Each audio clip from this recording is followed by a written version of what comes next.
can get started if you're ready. Definitely, ready to go. First question to our principals that are in the room.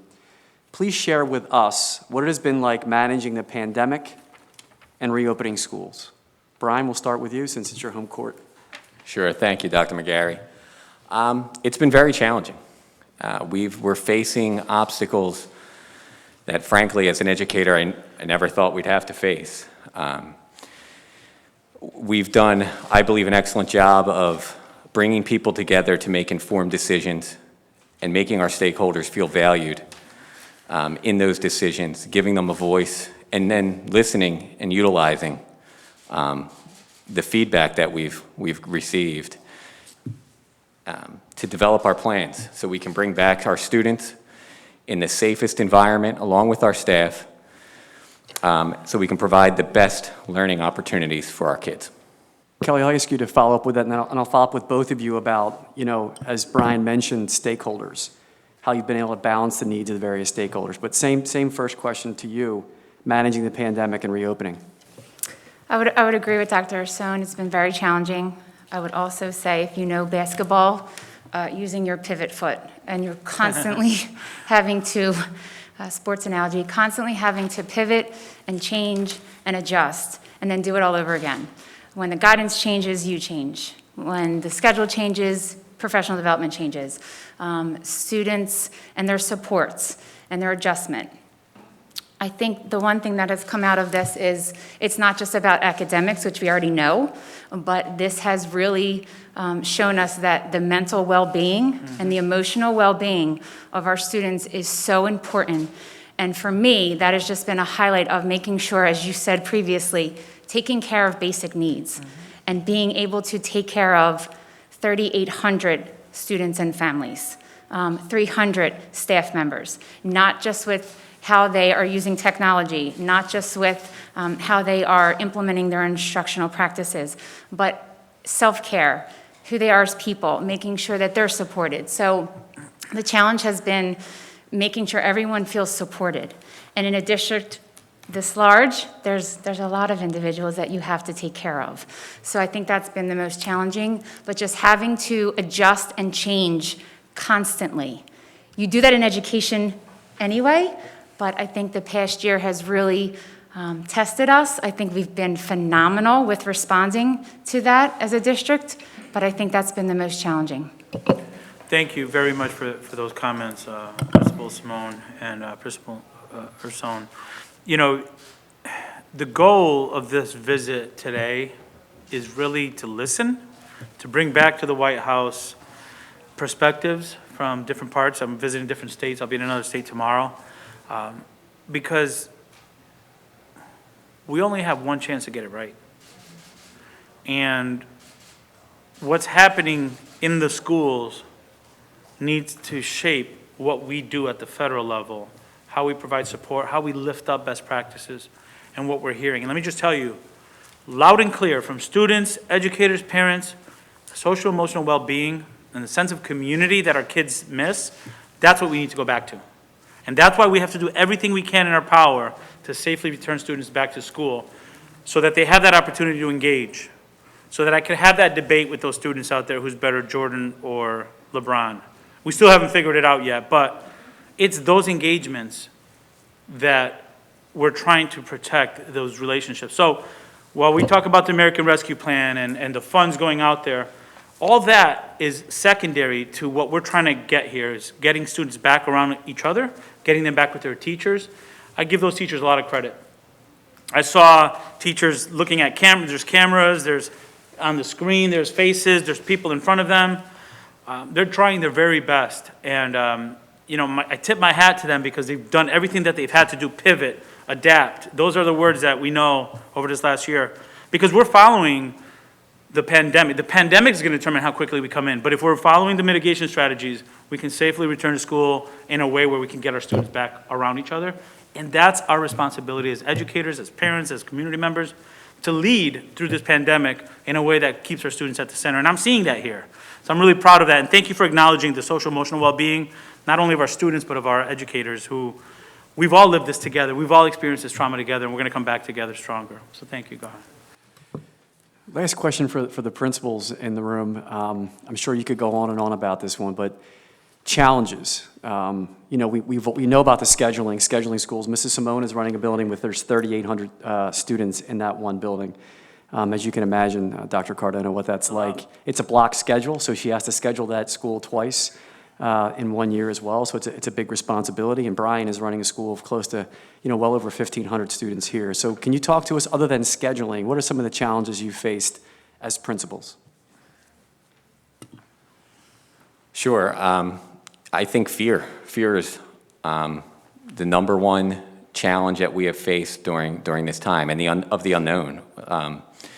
This is unprecedented in our lifetimes that we're dealing with an invisible enemy that we can't see. We don't know how we can eradicate it. We're working on that. And to try to ease those anxieties, ease those fears, and know that we're in it together, and to build plans together that everyone can agree upon, that put people in positions to be safe, I think is the number one challenge that we had to overcome. And I think we did a great job of working with our teams in doing that. Ms. Simone? Thank you. I think when you talk about equity and the idea of not giving everyone the same, but meeting everyone where they are and what they need, and as Dr. McGarry said, when you have 3,800 families that you have to meet the needs for. And when I say families, I mean families, because we work together. It's not separate. We need families to reinforce what we're doing at home and vice versa. So I think, Dr. Ursone hit it on the head, fear, and making sure that you're meeting everyone's needs, which you had to do before, but even now more than ever. I also think of the word access. Not all of our families have the same access. And so it really has brought to light what we need to do to help families at all different spectrums, all different walks of life. And when you have a district of over 12,000, that can be really difficult if you don't have the right support and help. The other thing I want to say that has been critical is everyone having a voice. I think I've been in more meetings and collaborative discussion than I've ever been, which has been awesome. And so the way I look at it is opportunity, right? Yes, you can look at it as a tragedy, you can look at it as hardship, but then you can also look at opportunity. And this has really given us an opportunity to look at things differently and be flexible. We have student advisories, we have staff advisories, we have district advisories, we have home and school relationships. I think we meet with Dr. McGarry and Dr. Manfrey probably every other day now, which could be good and bad. But no, it's positive, right? It's so positive. Our relationship with the school board, I think, has just increased. So I think you look at it as opportunity. Yes, there's fear, because at the end of the day, when you're a principal, it falls on your shoulders. Sure. When you're a superintendent, it falls on your shoulders, no matter what your team is doing. But then there's opportunity, and I just think that's the most positive thing I could say coming out of this, is that the relationships, the support, and allowing student voice, staff voice, parent voice has just been critical. Can I just ask a follow-up to that? Because I'm listening, I'm hearing voice and people coming together, and things are different as a result of the pandemic. You said you meet with the superintendent more regularly. There's more dialogue with different stakeholders more regularly, because you have to build confidence, right, to remove some of that fear, and you're communicating more. So that's a practice that's changed since last March. You talk about access and equity. How do you think that new practice of more engagement, more open community, how does that translate to what you want to do moving forward in a school that big? I think it creates flexibility, and we now have to look at how we service students differently, how we provide for them differently. I think now more than ever, we're hearing more stakeholders than before. Right. And we thought we were hearing them before, right? We have home and school, we have meetings, we have standing meetings, but now more than ever, we're hearing, and we have to respond. And we can't think that going back to what was has to happen. Right. And so we have to look at this as how flexible can we be, and to support that flexibility. There's some students that are thriving online. There's some students that need to be in front of us every single day. And there's some students that need a little bit of both.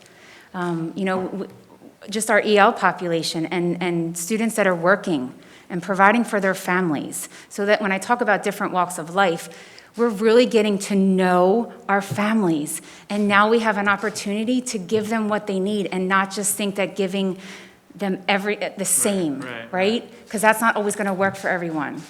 So for me, the flexibility and supporting the flexibility and meeting people where they are is critical. I'm interested in how because you run a city, 3,800, how the American Rescue Plan's support could help you reorganize the high school of tomorrow to include that as part of the core work. Because it shouldn't go back to how it was, right? No. I don't know if you want me to answer that or Dr. McGarry's chomping at the bit to I'll leave it answer on that. the table, but it's kind of like, you said it. Yeah. Those were your words. You can't go back to where we were last March. It has to be better. So how do we think that way to reorganize our schools based on what the needs are now? Correct. So, and I'm going to let Dr. McGarry answer this too, because this is also his vision and his direction. We have a committee of people that are looking at that now and how we're responding to the pandemic and how we offer services. Our students here are part of the advisory. Olivia is on our scheduling committee. That's great. We have to be able to offer, and it sounds big, but it's not, all of it. You have to be able to offer in person. You have to be able, now with technology and the money that we were able to receive, putting cameras in the classrooms, being able to offer asynchronous learning for some of the students that need to do it their own way. We found that the students have said to us, I'll do it, I just need to do it on my schedule right now. And that has to be okay, right? We have to meet kids where they are. We have to meet everybody where they are. And so being able to change the school, change the instructional design, change how we deliver services to our students, supporting our staff, which I think is key. This is change. And change can be scary and it can be amazing. And I think we have to capitalize on the amazing part of change. That it could be fearful. People in education have been teaching for 20 years, right? You know what you know. And so when you shift that becomes scary. And so we have to do a really good job of supporting them, supporting professional development, supporting the change in instructional design. But the high school next year is not going to be the same. It probably never will. And I love that you have students at the center of the conversation. Who better than the students we serve to tell us how they've learned better? Correct. So I just want to simply say, I know I've done my homework on you, and I know that you are great at bringing people together. So I want to compliment you and your work as a superintendent previously, and I hope in your role here, working across the United States of America, that you understand the value in meeting these schools, and you take a little bit of Upper Darby with you. Shameless plug, Mrs. Simone is up for Principal of the Year in the state of Pennsylvania. Nice. So if you could pull some strings, she Yeah. deserves it. So shameless plug for her. Congratulations. But I do want to say that, to Dr. Ursone's comment quickly on fear, it can either make you or break you as a superintendent in leadership. And we talked earlier today about, leaders have to, know when to push and when not to. And I appreciate that advice. That was a good conversation. But right now, going back to the way things were, and this is a good segue to talk to our students that we meet with regularly, we're taking it from an adult mindset. We often want to go back to what we're most comfortable with because it's easy, it's comfortable, and it's safer for us as adults sometimes. And we've been talking to students, and sometimes they tell us, slow down, you need to hear us more, and you are always focused on you as an adult. And so Khalid and Olivia represent a large group of high school students that we meet with. And they tell us, Dr. McGarry, pump the brakes. Good idea, but we've already had a lot of change. I like this idea, but let me wrap my head around it more. And so they've asked to have more forums and more conversations. So my question in a follow-up here with the students, because we've been talking about how you have this opportunity, and let's make good use of it. So I'll start with you, Olivia, and Khalid, you can jump in on this if you don't mind. Along with dealing with returning to school, I know not both of you are not back in school completely, even though the high school has returned.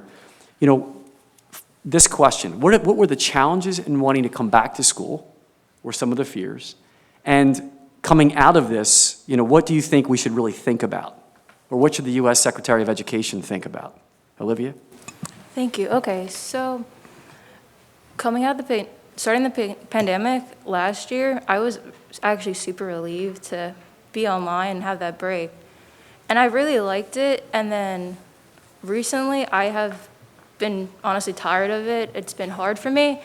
And I feel like a lot of people during the pandemic have kind of lost their grip at reality because everything is on a computer now and you're not getting those connections anymore. And I actually did return to school last week or before spring break, and it was really nice to have that breath of fresh air.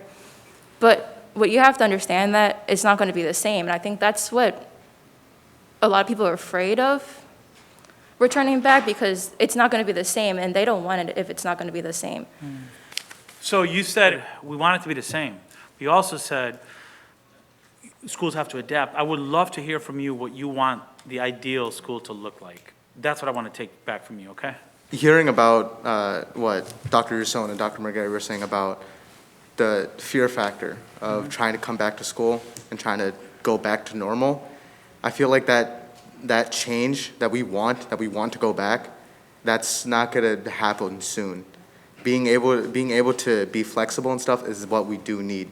And we can't act like nothing happened. We can't act like, oh, we can go straight back to school and act like nothing happened. We can't do that, because doing that is just going to cause more pain to others and cause more destruction to what we tried to build back. And me as a student, I've always strived to make my parents happy. And seeing all this going on and trying to take this online school into something that I can turn into something good for myself is difficult for me, because it's completely different what I've been doing. I've been learning physically for 9 years, and then all of a sudden I have to learn virtually. That threw me off. In the beginning, I was doing terrible in school. I wasn't able to learn that way. And the fact that other people were learning, other people were doing that, and I wasn't, it just put that fear in me that, what if I fail? What if I drop out? And it's gone to that point where I want to give up, but I know I can't, because what we need is hope, and what we need is for us to come together again and become one, like a big family. Yeah. For us to look out for each other, to be there for each other. And by now, people are used to it. Right now, myself, my grades are looking up. I've been able to learn like this, but it's gone to the point where wake up, go to school, that's it. That's like, it's been that same exact thing over and over and over, and it's taken a toll on me. I'm not able to sit down with my family and talk with them as much, because we're all stressed. We're all thinking about, well, what's gonna happen tomorrow? What if there's a new strain of virus that comes out and hurts us and hurts the people around us? And it's been that stress, that fear that's been going throughout us. But what we need is hope and love and kindness throughout all of us, to bring us all together and make us notice that we don't always have to look at the bad things. It's always about seeing what's next and knowing what can be. And we have to strive for that, and we have to fight for that. Well said. Well said. I appreciate you. What I heard you say was not only the fear of the pandemic, but the fear of not meeting your potential because the conditions aren't great. And that creates additional stress. So it's almost like the silent pandemic could also be fear. And you said a lot, and it was powerful. And it reminds me a lot of the conversations that I had with my son, who's a junior, who was feeling a lot of the same way you're feeling.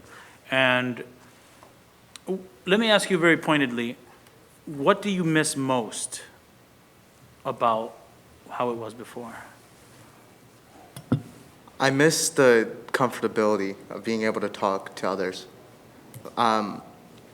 That talk which you had with the middle schooler about being extroverted, I felt envious, because he was able to be extroverted, and now me, I struggle with talking to people now.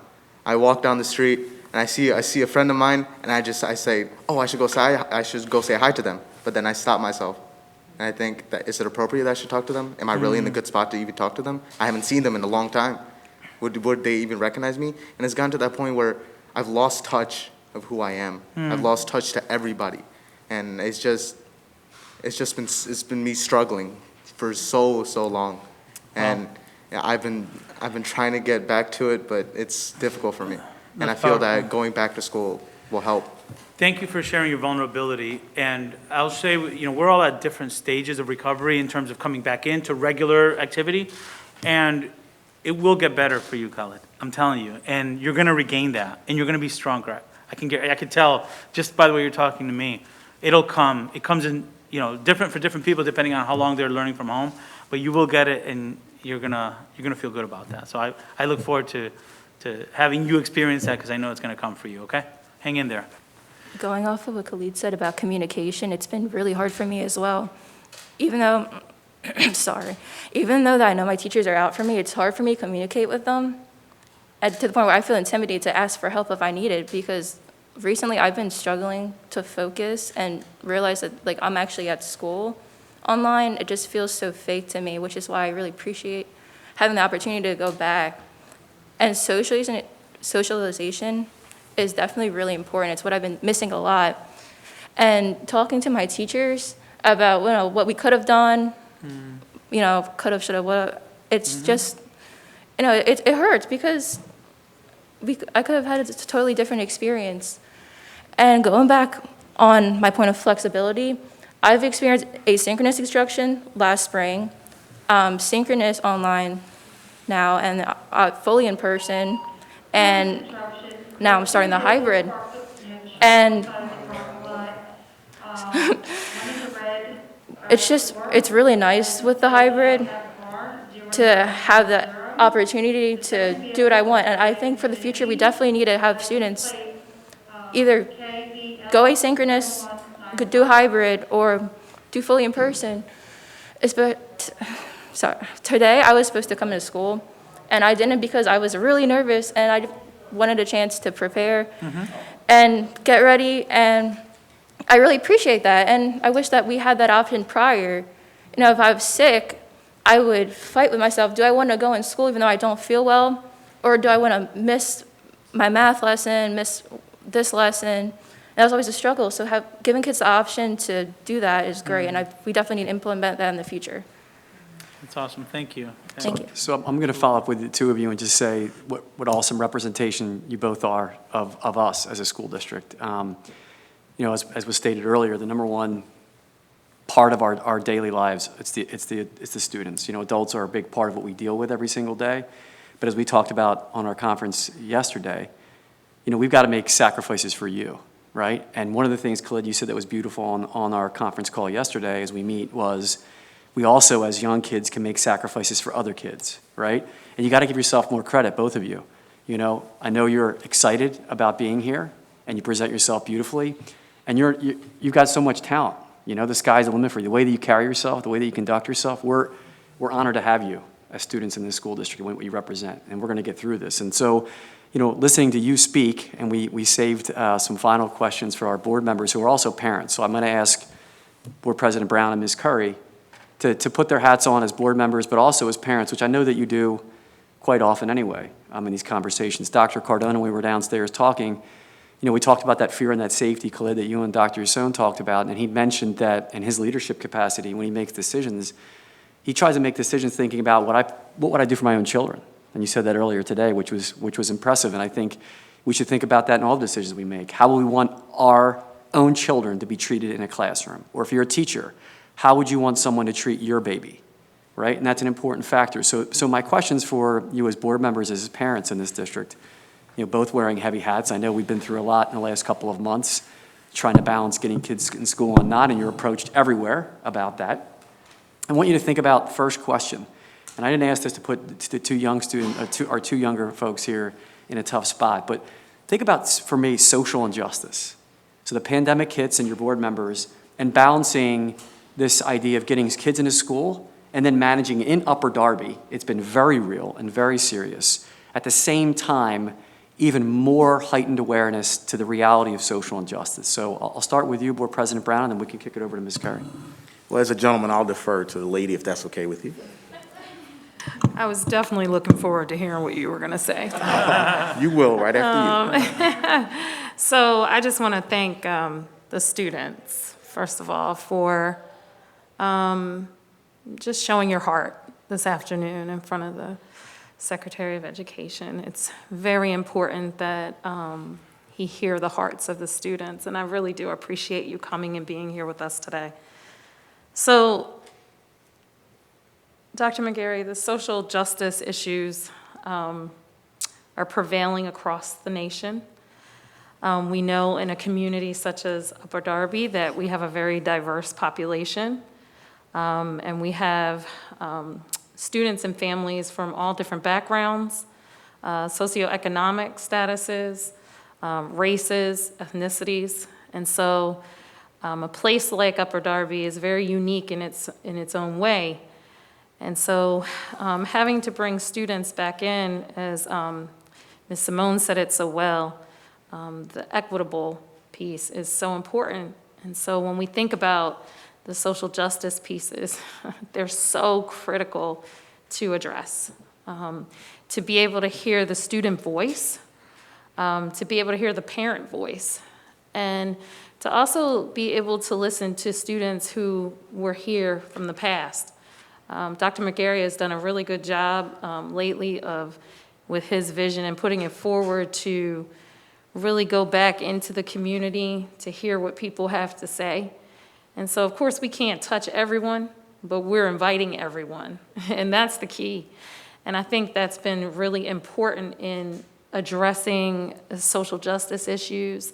We know that there are things that are happening across this country regularly where injustices come in and they impact students. So when I heard them talk about the fact that they're feeling insecure or unsafe, not being able to go back into their school situation because they have fear of the pandemic, but those other issues that are swarming around, and for young people, it's very difficult. So the social emotional piece is essential. Understanding what those social justice issues look like is essential. And we have to be able to have the resources to be able to address all of them. So, as Dr. McGarry always says, we have a million plates spinning in the air. And being a school board director at this time has been one of the most challenging, I might say even more than being a parent at this time. I have 2 children that are in college, one that was a graduate of 2020 from here.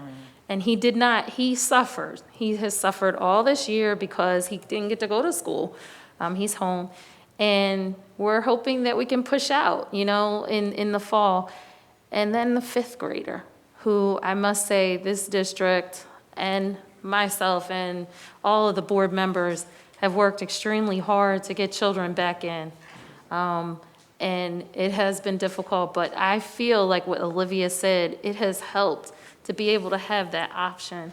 So, just back to your question, the social justice issues, I really feel like it's about the resources to be able to address these pieces. Dr. McGarry has brought in wonderful opportunities with the help of his administration and his principals, different programs that have been wonderful. So we just want to be able to see the resources to be able to continue those opportunities. Thank you. President Brown? Yeah, so I think it's key, what you mentioned earlier, with us wearing multiple hats as parents and as school board directors. So I think it kind of shapes the decisions that we make. And I also feel like I have to do an additional adjustment because my daughter, who you met earlier, she flourishes in different environments and especially in the face of diversity. So I have to look at and think about the children that may not be as self-motivated as her, who may not be able to not miss a beat during a pandemic, because that's not the reality for everyone. But even she, I listen to her. So I think our path back to normalcy is through the lens of the children. And I think that was said by multiple people earlier. So I listen to her. She's my gauge on, when she needs a break from computers and staring at a screen, and when she just needs to have a personal connection with me or with family or with friends. I think that's the lens back. And we talked about resources, addressing social injustice with resources. Funding, I think funding is a big thing, and I'm sure you hear that across the nation. I think we have an amazing, I'm biased, but we have an amazing district of incredible administrators. We love our superintendent and all of our administrators, and they do a great job with the resources we have. And I always play devil's advocate and say, imagine if we were fully funded, what we could do. I think we reach amazing heights, and I think you see our amazing students, and you met some earlier, and we have 2 sitting here today. But I think we could even do more, and we can level the playing field and provide those opportunities for our incredible district. And I always say Upper Darby, just because of our sheer size, everything is magnified, and because of our diversity. So we have to work really hard to provide a level playing field, and that's our goal across the district. Yeah, fantastic, fantastic. Well, I mean, I've heard a lot, took a lot of good notes. I'll remember your words. I'll remember your words, and when I'm sitting in the White House and saying, this is what I experienced, your words are gonna resonate. The president says we're gonna build back better. This is our moment. It's not just resources. It's leadership, it's willingness, it's political will to say, we're gonna come back better, and we're gonna address inequities that existed before, and we're gonna do it through the lens of our students. We've experienced this past year, and all of us kind of, like I said before, we kind of went through this together. But now we have the opportunity to lead our students out of this together. And I shouldn't say lead our students, because they're gonna be leading us. But this is our opportunity. We never signed up for leading during a pandemic, whether you're a board member, a superintendent, principals, and students, you certainly didn't expect this, because the impact that it had on your experience is significant. But we have an opportunity now to come out of this stronger than we were before.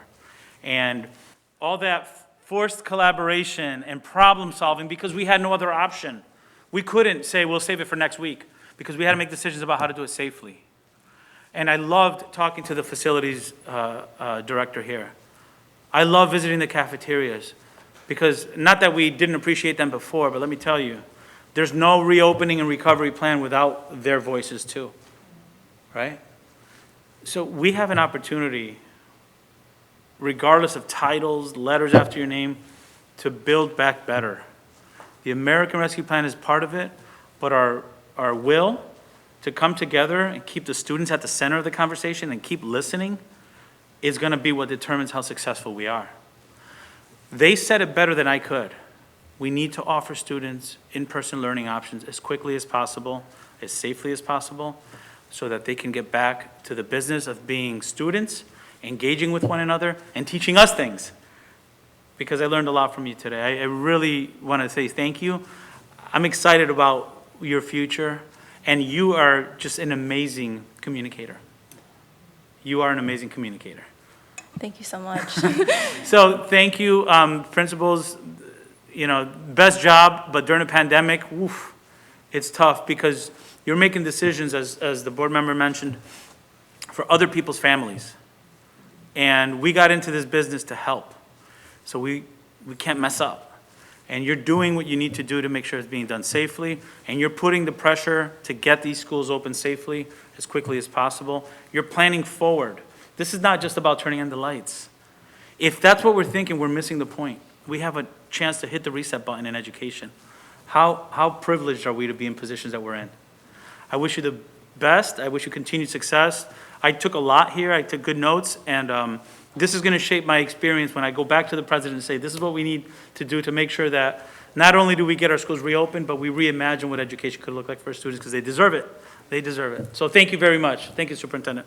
So, Dr. Cardona, we do have a little gift for you. I know we're going to do something else a little bit later, but I know there's a gift over here for Dr. Cardona. We went a little Upper Darby swag. We would like you to. Thank you. Okay. Thank you very much. And I just want to say we have a tagline. This is important for me. It means a lot to this school district, and you use the word opportunity a lot. And in closing, it means a lot that you came here to see us. Oftentimes in school districts like Upper Darby, especially in a school like Beverly Hills, where you pour your heart and soul into working with children every single day, you feel like you're forgotten. I know you've probably experienced that in your career, where there's certain buildings or certain teachers or certain administrators who feel like they forget about us. So coming here to Upper Darby was a great choice. You made a smart choice, in my opinion. And we have a tagline, it's opportunity, unity, and excellence. And I hope that wherever you go, you don't forget about us, and that there's an opportunity to partner with school districts like ours to unify around the themes that you heard today about working with kids, about how important they are, about how diverse learning opportunities are there. I struggled a little bit, but I overcame it, and I like the flexibility to get myself together. And what Olivia and Kelley have taught me and teach us, just because you think it's a good idea doesn't mean it is a good idea, right? And so if we can take that opportunity and unify around those voices, the last part of our tagline is excellence. excellence comes from listening, building on those opportunities, and becoming united toward that end goal. It's not just how well you score on a test. It's the effort that goes into that. And we talked earlier about that PELP framework, and that's what this is about. These systems and structures that have to be built should be built with you, the students, and your voices. So I appreciate you being a part of this today. I know it wasn't easy, and for you to come here during this pandemic means a lot, and for you picking up at Darby School District really means a lot to us. So I want to thank you on a personal It's my pleasure level. to be here. Thank you very much, everyone. Pleasure to meet you all. Let me go around and say hello to these guys.